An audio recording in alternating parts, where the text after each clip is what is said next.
আসসালামু আলাইকুম। আপনারা যেটি দেখছেন এটির নাম চালতা। কম বেশি সবাই চিনে থাকবেন। আমি গ্রামের বাসায় আসছি আমার পুরো ফ্যামিলি সহ। তো চিন্তা করলাম কয়েকটা চালতা পেরে মাখাবো। আমার ওয়াইফ কখনো চালতা মাখা খায়নি, কাঁচা চালতা আর কি।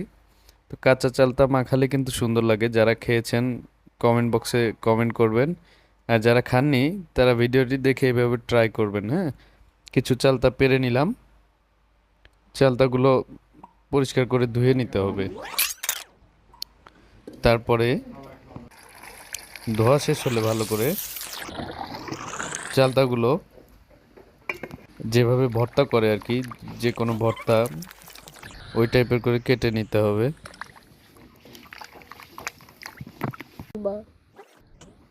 চালতাগুলো আমরা বটি দিয়ে কেটে নিলাম পাতলা পাতলা করে।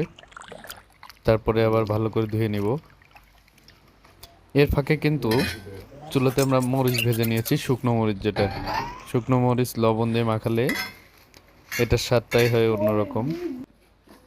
মরিচ লবণ দিয়ে গুঁড়ো করে নিচ্ছি। নেট নুট কি নিয়ে আমি বাড়ি আসলে এরপরে চালতার সঙ্গে মরিচ লবণ গুঁড়ো এবং একটু সরিষার তেল দিয়ে মাখিয়ে নিলাম। এটা দেখেই কিন্তু জিভে জল চলে আসছে, খেতেও অনেক মজা।